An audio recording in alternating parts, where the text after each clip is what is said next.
You don't have to suffer in silence. There's always somebody there for you. Don't suffer in silence. Don't. There's always somebody there that will take the time to listen to you, that will take the time to go with you, that will take the time to be your friend and understand what you're going through. Because police work, it's not an easy job. Come to one of us.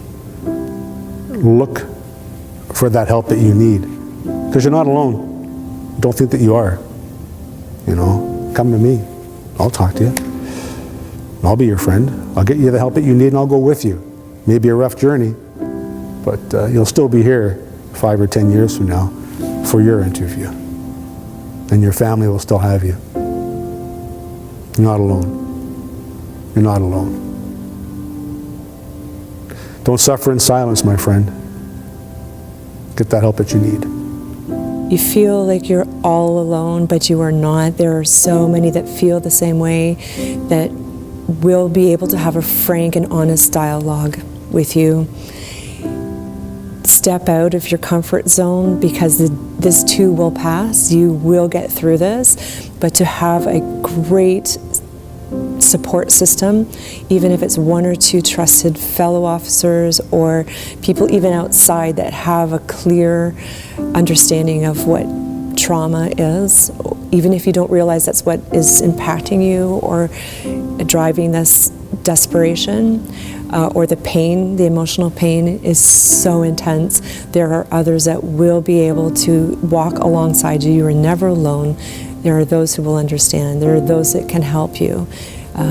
Just reach out, pick up the phone, search it out. There's always someone that will take the time. Be careful of drugs and alcohol. They will slant and depress you. They will not allow you to see the circumstances as clearly. They will impact your mood.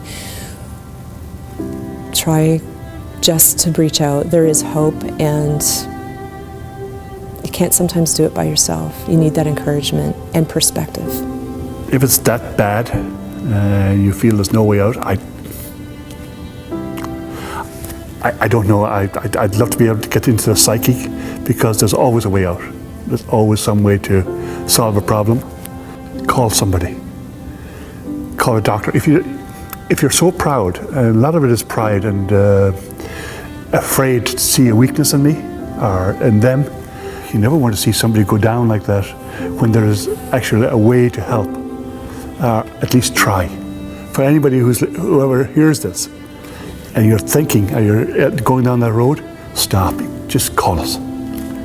Only too happy to travel 1,000 miles just to save one life. That to me is everything. Everything gets overwhelmed.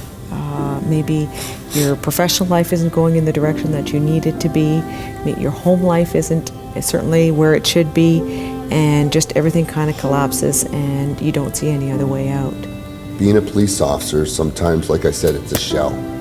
And people want to say that you can't penetrate this, but if the people that are wearing it underneath that shell are in turmoil, they don't feel like they can talk. If it becomes a turmoil to me inside, then that's what I said when I came home. When I come home and I need to talk to somebody, that's our quiet time. And I go, hey, listen, man, am I offside here? What's going on? Like, this is how I'm thinking.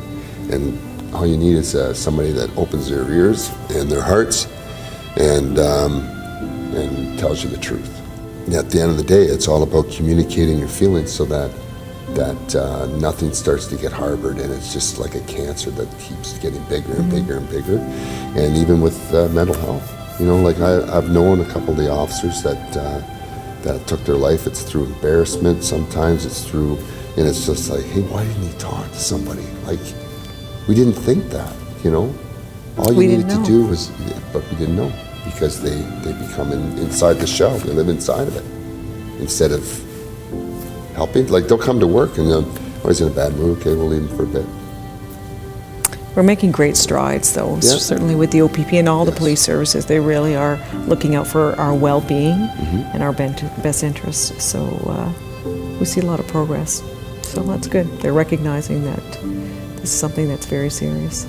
Go talk to someone. You need to really confide in someone you can trust, whether it's your spouse, it could be a church member, it could be anyone in the community, someone you can go to. That's what you need to do.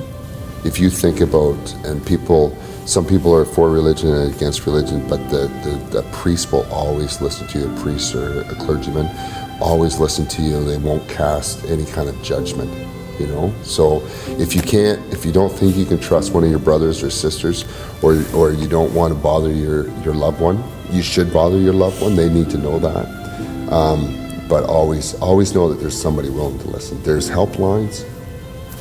Always it's just about 10 numbers away, right? When you if you really start feeling that way. And it probably isn't as bad as what you think it is. It isn't as bad as what you think it is. But there's always somebody that's willing to help, always. Time heals a lot of wounds too.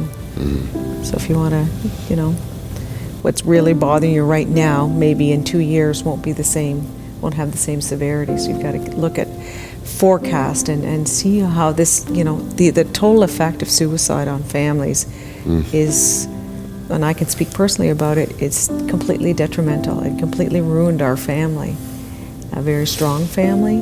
And if I could share that story to someone who's going through it and just reiterate to them what you're leaving behind. Yeah, everything seems bad at this moment, but there is a light at the end of the tunnel. And there are other great opportunities for people who are feeling at that point in their life that are feeling that there's no other option. There are other options out there. But they can't wait, Larry, until the end. They can't wait that far down. They can't wait until they're so far down the tunnel that the light looks like a pinhole. They need to, as they're starting to sink and they're starting to become depressed, they have to have the ability to tell themselves, I need to speak to somebody.